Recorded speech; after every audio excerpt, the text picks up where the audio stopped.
Football is the most popular and powerful sport played all around the world. It knows no boundaries. People of all races, genders and sizes can play it, and has the power to unite people. But how did it get to where it is today? To find the answer, we have to go back to the 1600s in England. Shrub-type football is the origin of all forms of modern football. It was played between or within the 50 towns that played it nationwide, primarily in Derbyshire, with anywhere from 500 to 1,000 players on each team. The teams were divided by the people who were born north and south of the town's river. The goals were 3 miles or 4.8 kilometers away from each other. The ball was leather with cork inside, and games would be played with 2 8-hour halves. However vastly different it may seem, the aim of the sport was the same: to score a goal. A player scored the goal by tapping the ball 3 times under a stone plank. The ball could interact with any part of the body, but oftentimes it was moved around when small groups of people huddled together and moved forward like a scrum in rugby. There were few rules, but the ball could not be moved through motorized vehicles, and intentional violence was illegal. King Edward III famously banned the game in 1349, as it got in the way of military practices such as archery, although the oldest written records of the game are from 1683, when a man named Charles Cotton wrote about it, although a lot of the game's history was lost, having been burnt in a fire, which engulfed the Shrovetide Committee's office in the 1890s. The game is still preserved today in Ashbourne, Derbyshire, the only place on earth where Shrovetide football is still played.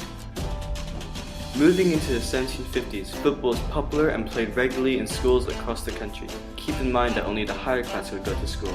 The games would all be different from each other from school to school, as there were no set regulations. Some of them would bear a closer resemblance to rugby, whilst others would seem closer to association football, but all forms derived from shrub-type football. These games would have the older students play in generally attacking and leadership roles, while the younger students would play in more defensive roles. The format of these games taught leadership to the older students and supposedly limited bullying. For this reason, football and other team sports were a big feature of curriculums in the 1840s and 50s. This was known as the cult of games. Due to the popularity of team sports in schools, many of the schoolboys wanted to continue playing football past their school years, but would have great difficulty doing so, as the people that they tried to play with most likely did not go to the same schools as them, and so there was a clash of regulations to follow. And even when clubs were created with a common set of rules, they couldn't find another club to play with the same rules. Many games would end in brawls because of the disagreement in rules, but in the late 1830s, Cambridge University representatives took it upon themselves to create a common set of rules for everyone to follow. These rules were revisited in 1846 and again in 1848, which included aspects of rugby and kicking games, but favoured minimal handling, claiming that it would be a triumph of skill and force.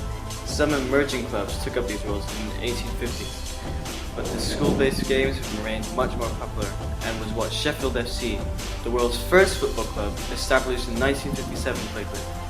The breakthrough came when a common set of clubs wanting to find a common set of rules to play with came together and founded the Football Association, or FA, in 1863. The initial FA rules incorporated more handling of the ball, while the Cambridge rules favoured the opposite. The FA took it to a vote to decide whether to use handling or kicking of the ball primarily, with votes coming from different clubs. Clubs in favour of no handling won the vote by 13-4. And the rules came into effect on the 4th of December 1863. This led to the Rugby Football Union, which was founded in 1871, as clubs favouring handling of the ball detached itself from the FA. The non-handling game was known as the association game, or soccer in school slang. The first teams comprised of higher class educated men because they played football in school, and the world's first competition, the FA Cup, was held in 1871, involving 15 teams from across the country and won by the Wanderers. That was how association football was formed, but today it is played all around the world, so how did it spread? Football spread through British immigrants, firstly in Europe. The Britons working in Europe introduced the game that they played in their pastime. Denmark was the first country to accept the game and gave the world its first football club outside the British Island, Copenhagen Football Club. Denmark created its own football association in 1876. The Netherlands established football a decade later, and Sweden followed a decade after that. In Spain, the game transitioned from Britain's working mines and railroads to the Spaniards. There is evidence of English origin in Spain on the Barcelona Football Club's logo, with an English flag representing English founders. In Italy, the game was born from the English, Swiss, and Italian upper class, of which football was popular in, and even today, Italian football is still run by the upper class. In France, the English and Scotsmen that lived in Paris founded football clubs. Germany played it more than most other European nations, with 10,000 players by the 1900s, but it was considered a lesser sport until after World War I. In South America, European workers, who were mostly British, founded the first teams, but by the turn of the century, indigenous people started to play as well. The British Empire, which was the biggest empire ever at its peak, also contributed to the spread of football. Football was taken up by the colonies, although some took up other British sports, such as rugby and cricket. These colonies include South Africa, New Zealand, Australia, and India. Due to the growing popularity of football, the Fédération Internationale de Football Association, or FIFA, was founded in 1904 to act as the sport's governing body. The World Wars were the final piece to making football a global game. Soldiers of countries not experienced in football were exposed to football.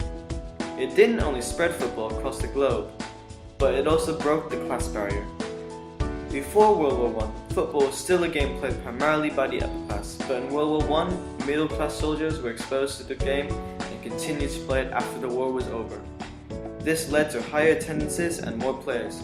Although professional footballers weren't paid a lot, they were asked to appear in advertisements and movies. This led the way to worldwide commercial football.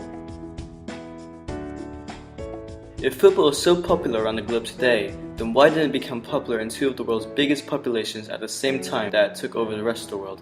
China and the USA have different reasons of not playing the sport as much as the rest of the world. In China, studies have shown that there is a great interest in the sport by people today, but it simply cannot be played there because of the lack of space. There is a lack of football pitches in China's urban areas, as it would cost too much to buy the land and build a football pitch there. In the USA, an attempt was made to establish football. In 1921, Thomas Cahill, a British immigrant, established the American Soccer League, or ASL. It was commercially successful with high attendances. However, the United States Football Association wanted to hold their own competition, the Open Challenge Cup, but refused to host it in between ASL seasons, making the teams choose between the two competitions. The competitions couldn't survive independently, and football in America died out altogether in 1933. Football has the power to unite people whatever the situation is. In 1914, during World War I, Pope Benedict XV suggested a truce to celebrate Christmas on December 25th. Although both sides declined, the British and German troops had an unofficial truce anyway. They chose to play football on this occasion. In 2005, the civil war-stricken nation of the Ivory Coast qualified for the 2006 World Cup after winning a match. After the match, the team and nation's star footballer, Didier Drogba, emotionally asked for an end to the civil war, and within a week, his request was granted. Le seul pays de l'Afrique qui a toutes ses richesses ne peut pas sombrer dans la guerre comme ça. S'il vous plaît, déposez tous les armes. Faites les élections, organisez les élections, et tout ira du mieux. On veut s'amuser. Arrêtez vos fusils là, on veut s'amuser. At the peak of his fame, the Brazilian footballer Pelé represented hope to Africans, as he says in his book, Pelé, His Life and Times, as he was a black man that made it in a white man's world. In 1967, he visited Lagos, the capital of Nigeria, which was under civil war, and Lagos held a 48-hour ceasefire just for Pelé to hold an exhibition match. Even to this day, football is used to give underprivileged children a chance to have fun and meaning in their lives through playing football.